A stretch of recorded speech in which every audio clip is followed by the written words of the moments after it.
नमस्कार। आवाज आ रही है क्या आप लोगों को?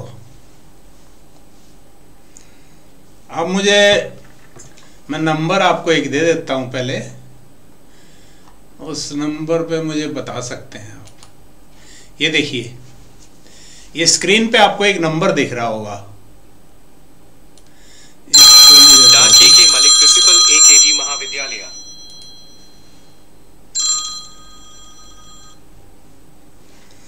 हाँ जी, आ रही है क्या? अब ये लिंक मिल गया क्या? हाँ जी, चल गया। अभी सुन रहे हैं? साफ दिख रहा है क्या? पहले ये देखिए। हाँ जी सर, दिखेगा। तो थोड़ा सा नेटवर्क इशू है, इस वजह से। अच्छा, चलो आज ट्राई कर लेते हैं, है ना? हाँ जी सर, चलाओ। यहाँ पर नेट स्ट्रीमिंग चल रही है।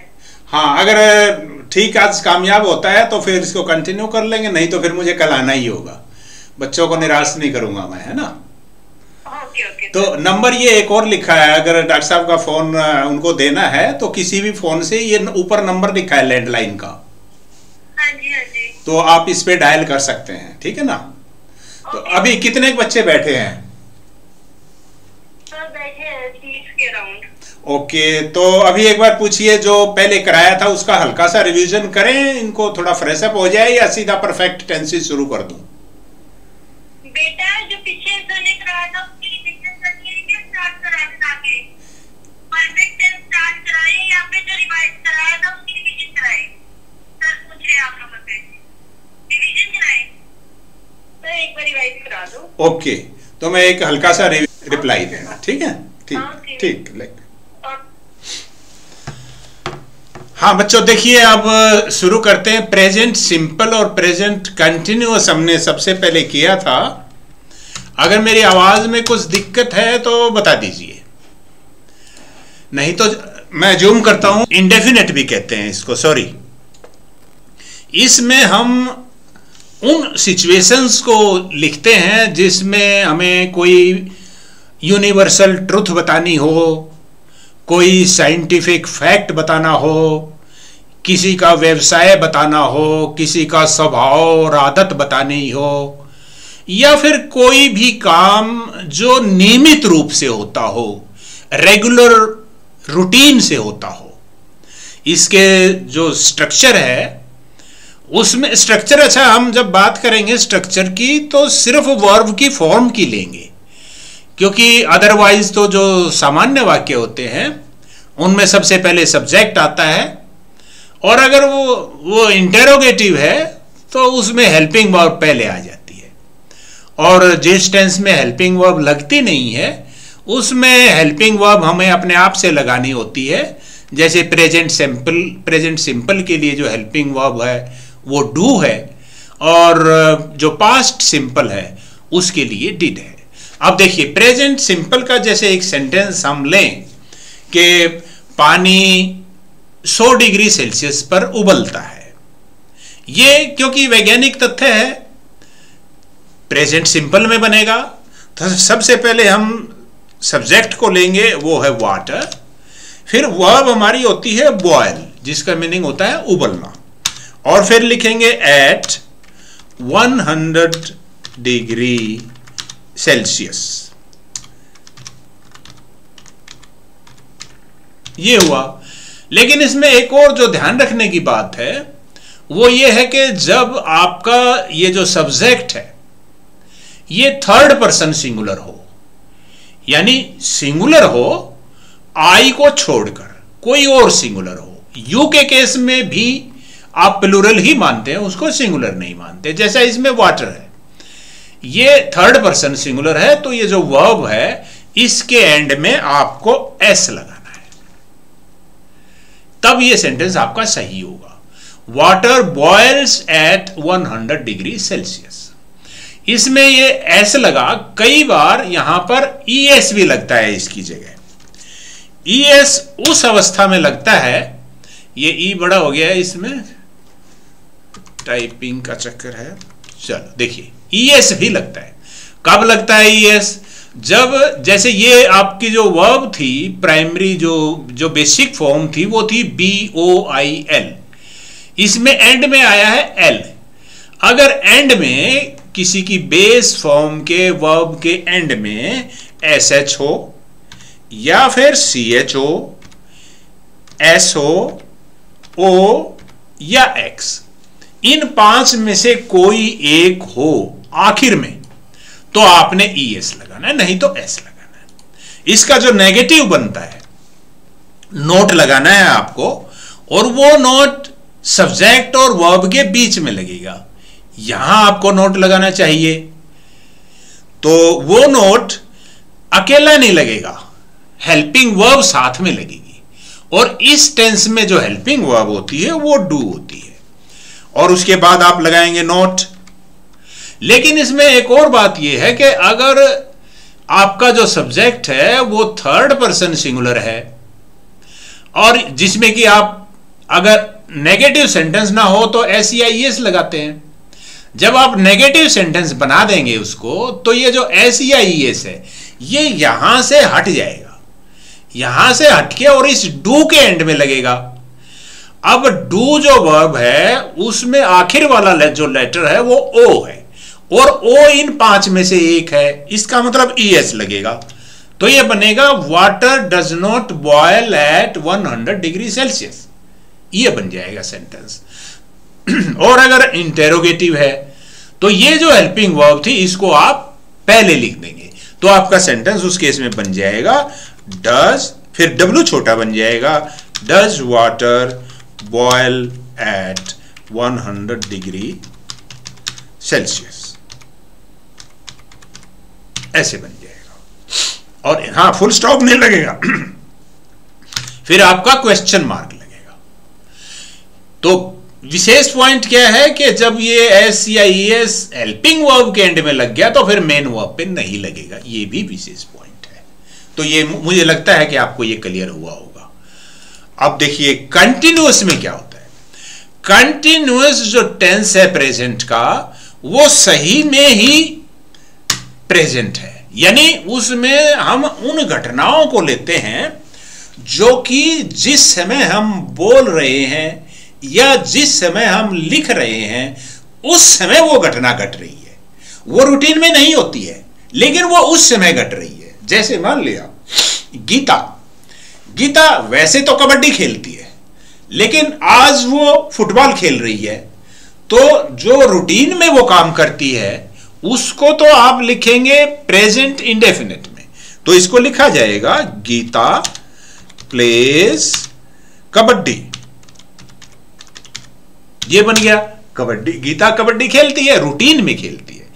आज वो फुटबॉल खेल रही है, तो हम लिखेंगे टुडे सी।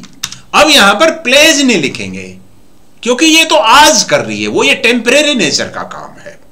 तो इसको हम कंटिन्यूअस में लिखेंगे, और कंटिन्यूअस की जो स्ट्रक्चर है उसमें प्रेजेंट के कंटिन्यूअस में इज, एम, आर, इनमें से एक तो हेल्पिंग वर्ब लगेगी, और जो वर्ब है वर्ब की जो फर्स्ट फॉर्म है उसके एंड में ING लगाने से जो फॉर्म बनती है, या जिसको V4 भी कहते हैं, वो लगेगी। तो इस केस में प्ले तो बेस फॉर्म है, ING इसमें ऐड कर दीजिए, और फिर इसके बाद आ जाएगा फुटबॉल। तो EJMR में से एक चूज करना है। देखिए ये जो M है ये तो I के लिए ही है, I के लिए आएगा, ये आपको पता ही है। ये जो R है ये U के लिए है, चाहे वो सिंगुलर हो चाहे प्लूरल हो, और बाकी सब प्लूरल के लिए है, और ये इज थर्ड पर्सन सिंगुलर के है।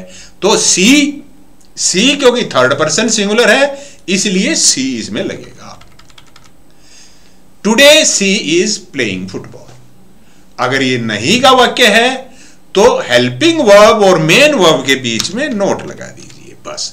इसमें हेल्पिंग वर्ब ऑलरेडी लगी हुई है, उसमें हेल्पिंग वर्ब नहीं थी इसलिए हमने डू लगाया था। और अगर ऐसे इंटेरोगेटिव है तो आप इसको जो हेल्पिंग वर्ब है इसको आप पहले लिख देंगे और आपका जो सेंटेंस है वो कुछ ऐसा बन जाएगा। आई बड़ा कर देंगे, टुडे का टी छोटा कर देंगे, फिर हम इज, हाँ इसको एंड में कर देंगे फिर हम बाद में, बल्कि टुडे यहां पर स्ट्रक्चर ठीक नहीं लग रही ना। इज सी, ये इज यहां से कट जाएगा, उधर चला गया ना। Is she not playing football, और टुडे को एंड में लिख दीजिए, तब सही रहेगा, वो ज्यादा अच्छा रहेगा देखने में। या फिर इसको शुरू में लिखो। ये कुछ ऐसे होते हैं वर्ड टुडे वगैरह, और बाद में जो कि या तो शुरू में ही ठीक लगते हैं या एंड में ही ठीक लगते हैं। अब मुझे एक बार बता दीजिए कि यहां तक आप फॉलो कर रहे हैं या डिस्कनेक्ट हो गए हैं, ये एक बार कंफर्म कर दीजिए। अगर आप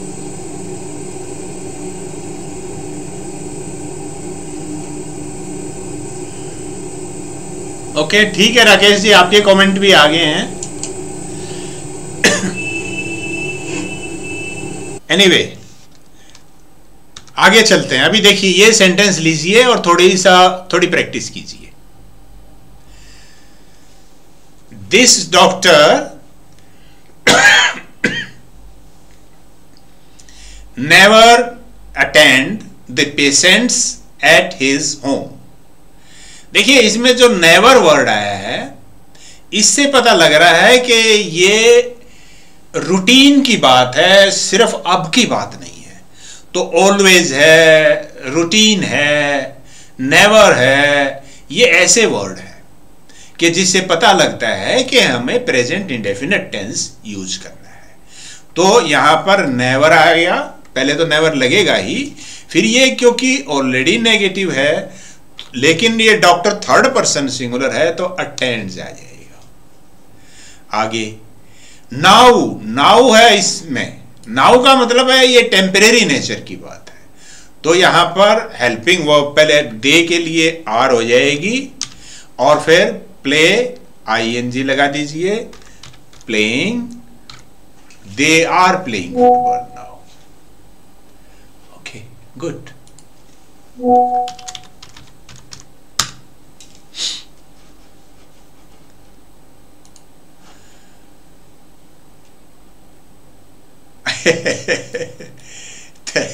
थैंक्स भी यही टाइप हो गया। Anyway, they are playing now, they are playing football now. अब देखिए, Ravi not smoke in the presence of his elders. अपने एल्डर्स की प्रेजेंस में स्मोक नहीं करता है तो डज नॉट आ जाएगा, डज यहां पर लगा दीजिए, does not smoke in the presence of his elders. अब कुछ और अभी सेंटेंस हम लेंगे, और उस ये देखिए, ये ऑलरेडी क्लास में कराए थे हमने 4 सेंटेंस, 5वें से शुरू करते हैं। ये देखिए, अब वी, आप कोशिश कीजिए इसको भरने की। वी, फिर गो, यहां पर वर्ब लगानी है, कौन सी फॉर्म लगेगी ये आपने डिसाइड करना है। We go to the seaside for a month every summer, या we are going to the seaside for a month every summer। देखिए every summer है, इसका मतलब ये एक रूटीन में होने वाला काम है। जब ये रूटीन में होने वाला काम है तो इसका मतलब यहां पर आपने जो सिंपल प्रेजेंट है, प्रेजेंट इंडेफिनिट टेंस है, वो आपने लगाना है इसमें। तो ये बन जाएगा we go to the seaside for a month every summer. अगला, a vegetarian is a person who never, never जैसे आया, नेवर आते ही आप समझ जाइए कि ये प्रेजेंट का इंडेफिनिट बनेगा, नेवर ईट। अब ये ईट या ईट्स, ये इस बात पे डिपेंड करेगा कि इसका सब्जेक्ट क्या है। एक वेजिटेरियन है तो सिंगल है, सिंगुलर है, it's. An honest person, third person singular है, ऑलवेज आ गया, तो ऑलवेज आने का मतलब है यहां पर आपने सिंपल प्रेजेंट टेंस यूज करना है, तो टेल्स, एस भी लगेगा। The workman the road near our house, जो वर्कमैन है वो रिपेयर कर रहे हैं हमारे घर के। क्या वो हमेशा ही मेरे घर के आगे लगे रहते हैं? नहीं, तो रिपेयरिंग, वर्कमैन है, प्लूरल है, तो आर हेल्पिंग वर्ब होगी, और repairing, repairing the road near our house, ये हो गया। अगले देखिए, ये कुछ और सेंटेंस लीजिए। My husband will see you in about quarter of an hour. मेरे हस्बैंड आपको एक क्वार्टर ऑफ एन आवर यानी 15 मिनट बाद मिलेंगे। His lunch at the moment. ये देखिए एट द मोमेंट का मतलब इस क्षण, अब इसका मतलब ये है आपने यहां पर कंटिन्यूअस टेंस यूज करना है, तो ये बन जाएगा he is having his lunch, he is having या ही इज ईटिंग। वो तो दूसरी चीज है कि हैव किस परिस्थिति में यूज होगा और ईट किस परिस्थिति में यूज होगा, लेकिन जब यहां हैव दिया हुआ है तो आपने हैव की ही आईएनजी वाली फॉर्म लगानी है। अगला, there are some birds that migrate every year या are migrating every year. Every year आ गया तो इसका मतलब प्रेजेंट इंडेफिनिट आपने यूज करना है। दैट माइग्रेट ये बन जाएगा एवरी ईयर। फिर अगला, ए पर्सन हु, ये आ गया ये शायद किया था ये भी, yes. A person who sells ladies hats is known as a milliner. That child because cry is crying or cries because it cannot find its mother। ये कोई रूटीन की बात नहीं है उस बच्चे की, अभी इस समय की कोई बात बता रहे हैं वो। तो that child is crying because it cannot find its mother। अगला, पता चला मिलिनर का पता चला। अब देखिए आगे, the doctor to see your brother every day। every day आ गया कि वो हर रोज आता है क्या, तो इसका मतलब आप इसको प्रेजेंट इंडेफिनिट में बना दीजिए। डी बड़ा, डज द डॉक्टर कॉल, यहां पर कॉल लिख दीजिए, फर्स्ट फॉर्म आएगी। कॉल्स नहीं आएगा क्योंकि पहले डज आ गया है, पहले यहां लग गया है यस। आगे, टी और कॉफी, आप टी पसंद करते हो या कॉफी पसंद करते हो? पसंद करते हो, इसका मतलब यह है कि आपकी आदत के बारे में पूछ रहे हैं। तो डू प्रेजेंट इंडेफिनिट में बनेगा, डू यू, और फिर इसकी फर्स्ट फॉर्म वो बनेगी prefer, PREFER। Do you prefer tea और कॉफी? मेरे ख्याल से आपकी एनफ प्रैक्टिस उस बारे में हो गई है, कंटिन्यूअस भी और इंडेफिनिट भी। अब देखिए हम परफेक्ट टेंस को लेते हैं। परफेक्ट टेंस का मैं आपको एक आइडिया दे दूं कि परफेक्ट टेंस, परफेक्ट जो शब्द है उसका शाब्दिक अर्थ होता है पूरा, पूर्ण। जब काम पूरा हो जाए, अब एक अवस्था में हमने देखा था कि किसी कोई वैज्ञानिक तथ्य हो या कोई सार्वजनिक सत्य हो या किसी की आदत हो, किसी का व्यवसाय हो, किसी का स्वभाव हो, कोई नित्य प्रति होने वाली घटना हो, ये तो प्रेजेंट इंडेफिनिट में किए थे हमने। और जो प्रेजेंट कंटिन्यूअस था उसमें हमने वो घटनाएं की थी जो कि उस मोमेंट पे हो रही है। उन घटनाओं के बारे में जब हमने देखना था तो हमने कंटिन्यूअस टेंस को यूज किया था। और अब हम देखेंगे कि परफेक्ट किस अवस्था में यूज होता है। परफेक्ट टेंस उस स्थिति में होता है यूज जब काम पूरा हो चुका हो। प्रेजेंट के परफेक्ट में काम पूरा तो हो गया है लेकिन उसका प्रेजेंट से कनेक्शन भी है, यानी वो अभी अभी पूरा हुआ है। जैसे कोई कहे, मान लिया आपने खुद जाना है स्कूटी लेके कहीं और बहुत जल्दी में है, आज आपका पेपर है, आपकी छोटी बहन बैठी है, आप उसको कहिए रे कपड़ा मार देना। अब वो कपड़ा मार दिया उसने, आप जब तक नहा नू के आए आपने निकलना और फिर आपने देखा कि उस पर तो अब भी थोड़ा सा कुछ लगा हुआ है। आप कहना तुमने साफ नहीं किया, वो कहेगी मैंने कर दिया। अब वो अभी अभी नहीं किया है उसने, क्योंकि अभी अभी किया होता तो बाद में बिल्ली आके अपने पंजे ना रख के जाती उस पर, और अगर उसने अभी अभी किया होगा तो उस पर निशान नहीं मिलेगा। इसलिए जब किसी काम के पूरा होने के संकेत अब भी दिखाई दे रहे हों लेकिन पूरा हो गया हो, तब आप प्रेजेंट परफेक्ट यूज करते हैं। हिंदी में देखेंगे तो चुका हूं, चुकी हूं, लिया है, लिए हैं, ये वगैरह वाक्य आएंगे।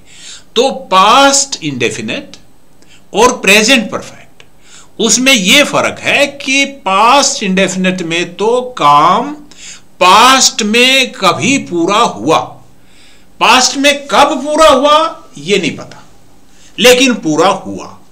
और प्रेजेंट परफेक्ट में काम अभी अभी पूरा हुआ है, या आपसे थोड़ी देर पहले भी पूरा हुआ हो, लेकिन उसके लक्षण अब तक दिख रहे हैं। और कुछ वर्ड्स ऐसे होते हैं, जैसे मान लिया आपको कोई सेंटेंस दे दिया, वर्ब की जगह बेस फॉर्म दे दी, और आपको कहा गया कि इसमें या तो प्रेजेंट परफेक्ट वाली फॉर्म लगाइए या पास्ट इंडेफिनिट वाली लगाइए। तो कुछ वर्ड आपको संकेत देंगे कि यहां पर आप डिसाइड कर लो प्रेजेंट परफेक्ट लगाने के लिए, और इस अवस्था में डिसाइड करो पास्ट इंडेफिनिट के लिए। तो पहले आप इसकी फॉर्म देख लीजिए कि वर्ब की फॉर्म कौन सी आती है। तो जो प्रेजेंट का परफेक्ट है, प्रेजेंट परफेक्ट में आप हैव लगाएंगे या हैज लगाएंगे। हैज लगेगा थर्ड पर्सन सिंगुलर के केस में। ये तो हुई हेल्पिंग वर्ब। इसके बाद जो मेन वर्ब है, मेन वर्ब V3 लगेगी हमेशा प्रेजेंट परफेक्ट। और जो पास्ट इंडेफिनिट है, पास्ट इंडेफिनिट कह लीजिए या सिंपल कह लीजिए इसको, पास्ट इंडेफिनिट में V2 लगती है। जैसे I ate ब्रेकफास्ट, मैंने ब्रेकफास्ट लिया। और अगर इसको प्रेजेंट परफेक्ट में बनाएंगे तो आई हैव ईटन ब्रेकफास्ट, ये प्रेजेंट परफेक्ट में हुआ। इनके मीनिंग में क्या फर्क है? आई एट ब्रेकफास्ट का मतलब है मैंने ब्रेकफास्ट खाया। कब खाया कोई संकेत इस वाक्य से नहीं है। आई हैव ईटन ब्रेकफास्ट का मतलब है मैंने ब्रेकफास्ट कर लिया है, जैसे मैं अभी अभी करके हटा हूं। अब अगर देखिए, मोटा जो आइडिया मैं आपको दूं वो ये है कि पास्ट इंडेफिनिट के लिए जो संकेत लगेगा वो ये है कि अगर आपने समय बता दिया कि वो एक्शन कब कंप्लीट हुआ है। फॉर एग्जांपल, अगर आप लिखें एट 8 o'clock, एट 8 o'clock आपने बता दिया, तो आपने पास्ट इंडेफिनिट लगाना है। या इन द मॉर्निंग,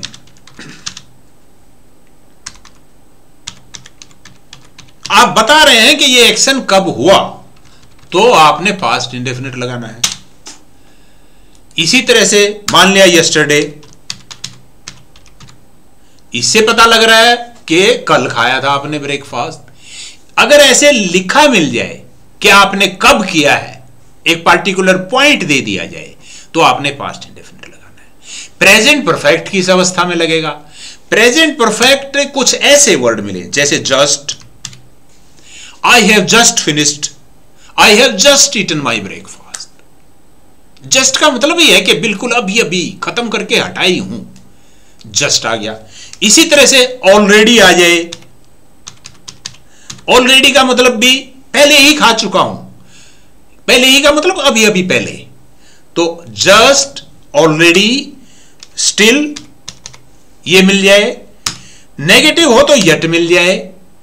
इस तरह के अगर शब्द मिल जाए, ये अगर मिल जाए तो आप समझ लीजिए आपने प्रेजेंट परफेक्ट में उस बात को कहना है। यानी वर्ब की वो फॉर्म लगानी है जो V3 हो और उसके साथ हैज या हैव में से एक हो। और अगर ये मिल जाए जैसे 8 बजे या इन द मॉर्निंग या yesterday, last year, last month, ऐसी कुछ घटनाएं ऐसी भी होती है ना, तब आपने उसको पास्ट इंडेफिनिट में कहना है, पॉइंट दे दिया जाए तो। अब शायद इसमें कुछ